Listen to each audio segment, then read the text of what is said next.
Welcome to another episode. I don't know if this is really an episode as you'd call it on Facebook Live, but if I reuse this audio for podcast, it's certainly another episode. I got three questions that I want to discuss. I want three questions that every small business owner should ask about marketing. So here's the three things. It is, what is your market? Who is your market, I should say? What is your message? And what media should you use? And so I spent a little bit of time on my last video kind of discussing some of this. I didn't quite go into a whole lot of detail, but I'm going to do that now. So the three pieces, the three questions: who is your market? What is your message? And what is your media? Here's what we're going to talk about. And these are some things that I've talked about in my seminar, the Show Up and Dominate seminar that I've held at the Santa Rosa County Chamber of Commerce. But the first thing being your market. Now, I want you to think about a quadrant of this. So there's four parts. Obviously, a quadrant, there's four parts. That's kind of silly to say. But in the first quadrant, I want you to think about your products or services that are the highest profit and lowest effort. Those are going to be your A products or service, your A listers. In the same thought process, I also want you to think about your customers, your prospects. Which customers or prospects do you have that are the highest profit but lowest effort? Those are your A listers. So in thinking of the market that you want to serve, think about those things that can make you frankly, how do I say this nicely? Make you the most money, the most profitable, but also take the least amount of effort.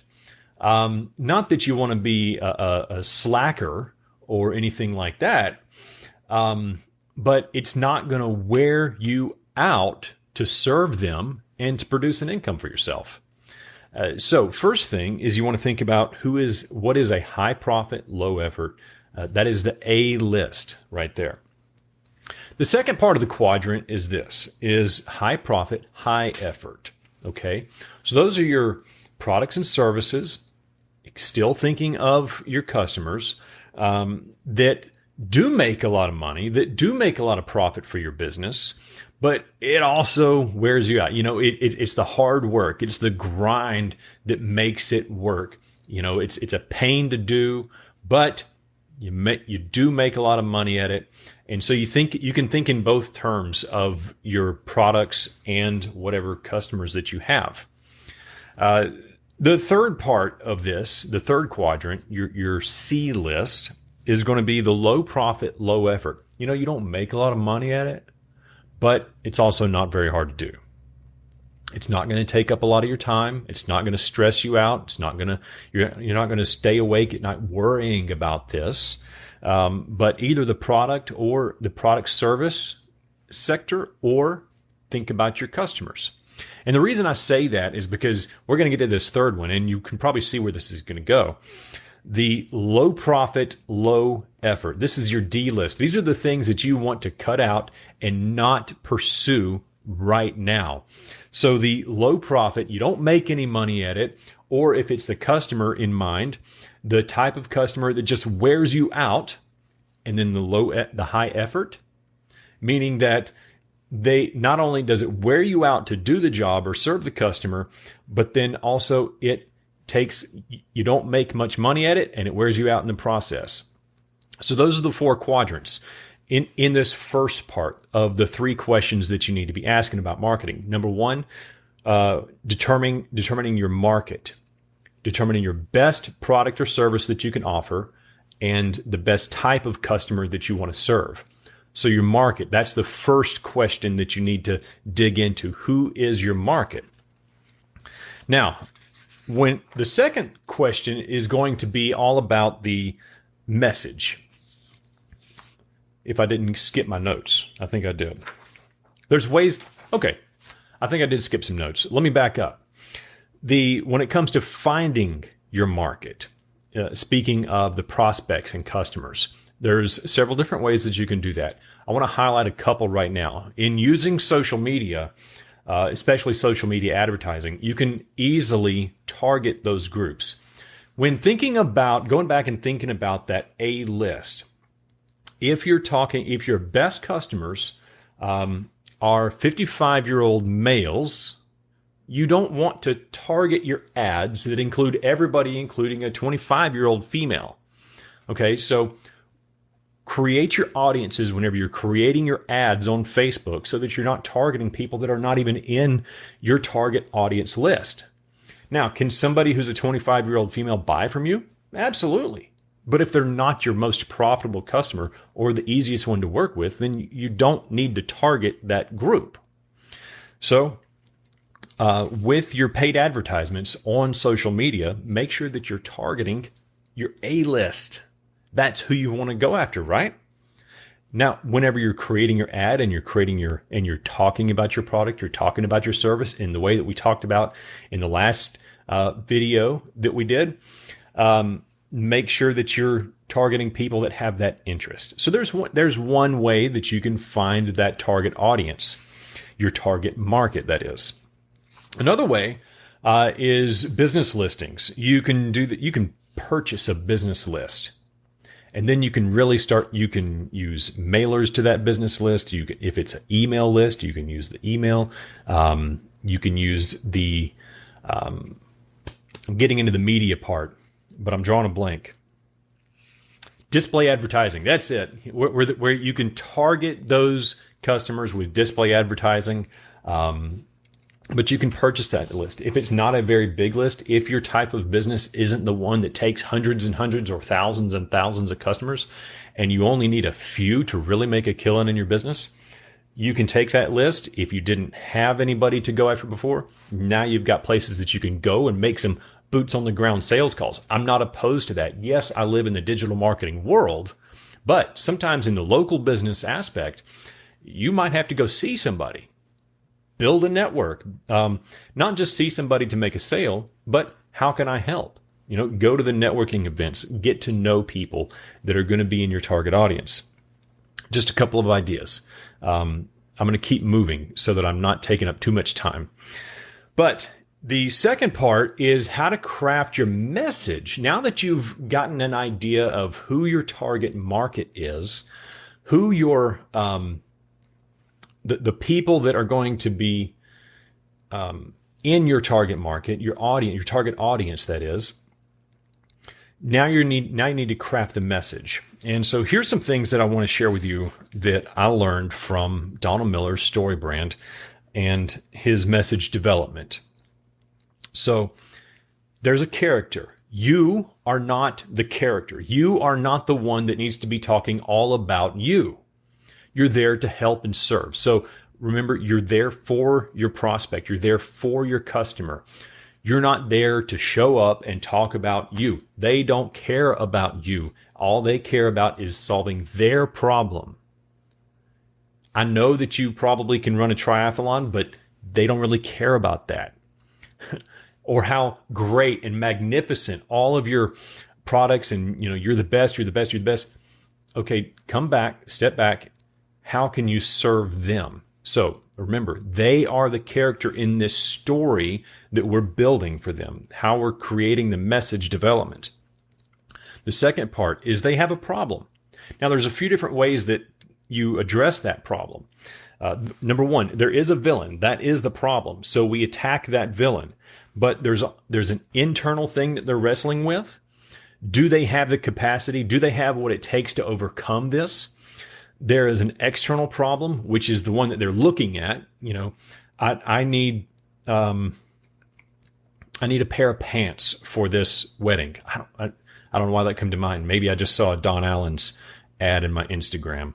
But they need a pair of pants. But internally, they're thinking, I need a pair of pants that's going to help to make me look good, right? Something like that. That's the external versus the internal. And the philosophical in this case, the other part to this problem that they're facing, the philosophical, is going to be, when people go out, they deserve to look good. Whenever you've worked hard all week and you want to go out with your wife, your spouse, or it's at a wedding event, whatever it is, there is a moral guidance that says, Pete, I deserve to look good. I've worked hard. I've earned my money, and it's time that I look good for this event. That's why I need the pair of pants from Don Allen's. Okay, so I'm advertising for Don Allen's. They can send me the check in the mail. So now they are the character. They have a problem, and they meet the guide. Now, this is actually where you come in. And you have empathy for their situation because you understand what it's like. You've been there, and you've came through that, so you understand. If you don't have empathy, they're not going to connect with you. Now you're just being a boss, and you're being, I'm the best sort of thing because I said so. And that's not where you want to be. If you're trying to help somebody, you need to have an understanding in your heart and mind that you know where they've been and you know where they are, where they're going, where they want to go. Okay? Now, the second part to this, the guide, has the authority. Not only have you been there, but you've come out successful on the other end. You've overcome this obstacle in your life. So now you have the expertise. You've done it before. You have the expertise. And I've kind of talked about that before in the past as well, where you're leveraging your expertise to position you as the authority. But you don't do it in a condescending way. You do it with empathy because you've been there and now you know and now you can help. So then the next step is to give them a plan. It's to give that person a plan, something that they can do, a process, an agreement, something. But we make this simple, okay? Here's the process. It's 1, it's 2, it's 3. You don't need to make the plan or the process so cumbersome that they'll never feel like they can actually achieve it. Okay? It's do this, and then you'll have the life you enjoy or want to enjoy. That's the kind of you make it so simple. There may be a lot of other things that go on in the process. There may be a lot of other things that go into that, but at least whenever you're talking about it, you've got to put it into simple terms.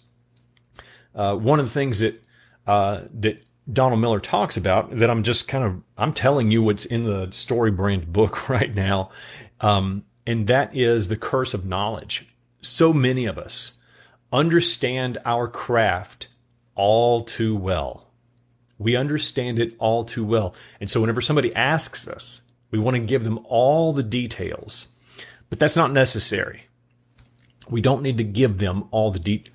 Make it simple. We're just trying to communicate to them that we understand the problem, that we're an authority on that problem, and so we want to give them a simple process to help them achieve their goals. Now, in that agreement is getting that commitment to take the next step with you.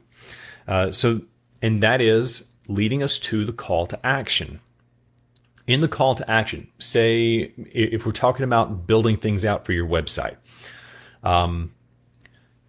they may not be ready to book that consultation with you right now or fork over the money to do business with you right now. But there's a transitional call to action. There's a direct and a transitional call to action.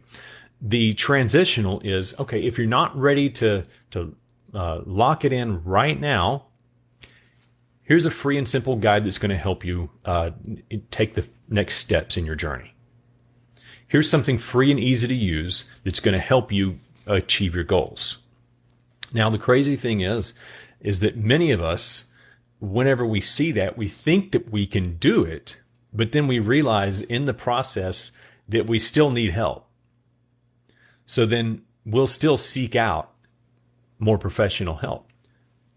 Other folks, people are the same way. We see, we learn that there's more involved. And that's not being deceiving between the 1, 2, 3 that I was mentioning earlier. We're simplifying the process because it is achievable. And then whenever they want to dig in deeper or help them overcome that, now we're peeling back the onion, as it says. So call them to action. When they take you up on that call to action, show them the success that they will be able to achieve when they take you up on your offer, on your direct call to action or your transitional call to action. Show them that how they can end up in success and how that helps them to avoid failure. Because your product or service is something that helps people either add joy or take away pain. People are either moving to joy or away from pain. So you, as the empathetic authority on that subject matter, helps them to achieve their goal. Okay? So show them how it helps, show them how your product or service helps them move towards success and away from failure. And then you also kind of want to show how the transformation that they will experience in their life when you do this, when you share all this. This is the short version of Donald Millard's story brand message development strategy, method, if you will. Now, when you're writing and developing things that you're going to talk about to your message, developing your message, that's what we're talking about here. The first one that we talked about was identifying your target market. This one, now we're talking about developing your message. I just talked about Donald Millard's story brand. Now we're going to talk about the more traditional sales letter. There's 6 parts, kind of 6.5 to it. And the framework of this is something that I learned from Ray Edwards. But it's the pastor method. Problem, amplify, solution, transformation, offer, and response. So when you're developing your sales copy, and it's not enough just to create stuff to post on social media just to be silly, but there comes a time when you have to create sales copy to get people to move, to take action with you. So whenever you're creating that, while you're developing, as we talked about the Donald Miller thing, you need to be thinking about what is the problem that they're facing. What's at stake if they don't fix the problem? That's the amplify section. Now you can talk about your solution, the service that you offer, the product that you offer. The next part is the transformation that they are going to experience in their life. Plus, this is kind of the 6.5, plus testimonials. If you can show how other people have used it, used your product, used your service, and been happy with it, that is a golden ticket. That's social proof. You want to use testimonials. You're not just spewing them out everywhere, but it's strategic because you're walking people through the problem that they have, the what's at stake if they don't fix it, your solution, and how your solution has helped others. Now, what is your offer? Here are the things that you get when you purchase my product. Here are the things that you get when you purchase this service. And call them to action. If you don't call them to action, it's kind of silly, but people don't always know that next step to do. So you have to say it. Make sure that you say the next step to do. So we've talked about identifying your market, developing your message, and now I want to talk about the media. Now, this is kind of where it comes down to. I've talked about this on my website, the profitable marketing system. In the digital space, I'm just going to stick to the digital space. I mean, there are lots of other means of bringing your message to your target market. This is the media. This is the third question that you've got to ask. How do I deliver my message to my target market? Okay. In the digital space, you want to make sure that you cover social media, or Let me back up. It's not that you want to make sure that you cover social media. Let me say this right. Where is your audience? Where are your customers? Where are your prospects? Where do they congregate? How can you reach them? Okay, that's really going to be the first question in this third piece. Where are they now? And how do you reach them? If they're not on social media, it doesn't make any sense whatsoever to create social media advertising or social media posts for an audience that's not there. Makes sense, right? Okay, if they are on so much social media, leverage it, use it, leverage it. And I want to highly encourage you to leverage it using video. The other thing is search engines. Now, with search engine, there's a couple different ways. I call it SEO and SEM, search engine marketing and search engine optimization. Search engine optimization has more to do with your website, I believe, or how I view it, I should say. Search engine optimization. So making sure that you've got all those components dialed in on your website so that whenever people search for certain things and they're looking for that solution, they're looking to how to solve their problem, your website is the one that pulls up. Search engine marketing. For a local business, for somebody that's serving people locally, this is very important because you want to make sure that you've got your business listings correct and accurate in the online directories. You want to make sure that you've got lots of reviews. People live and die by reviews, man. I'm not even joking. They're like, what is the statistic? 85% more likely to trust an online review, just as they would.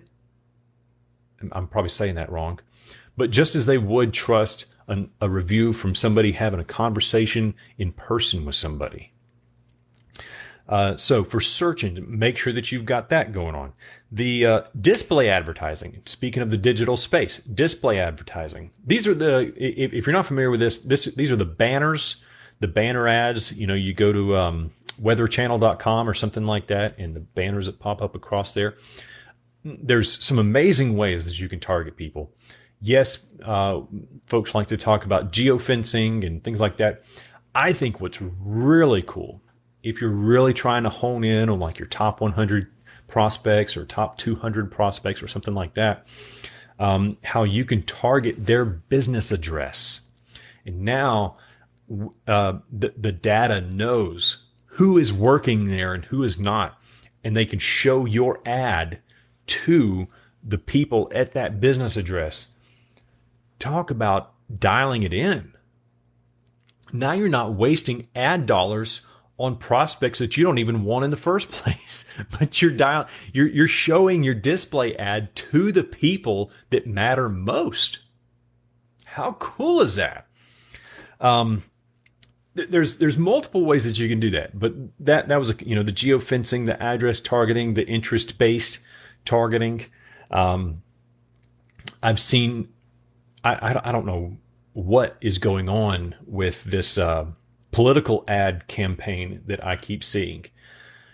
If they knew their data, they would know that I am not an undecided voter.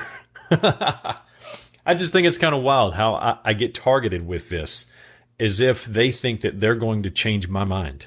So I want to encourage you to work with somebody that knows how to use the data so that you're not wasting advertising dollars on prospects that are not even in your target market. So part of this online digital marketing thing is going to be your CRM, your contact, your customer relationship management tool. It should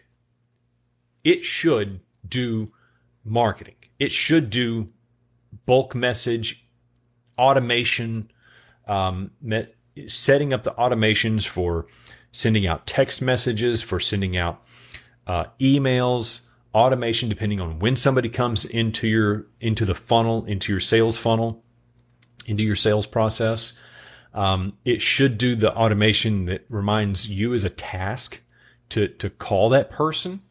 It should do the automation that moves people through as they take certain actions. You know, they get an email, they click on a link, and now that shows interest in something. All those automations should be in there. If they're not, you need to find a different tool. I am an Infusionsoft guy. I'm a Keep. You know, they've changed the name to Keep, so there's the Keep products, the Infusionsoft products, but I am an Infusionsoft guy. It is, I like to describe it as the 747 of business automation tools. You know, there's other competitors out there.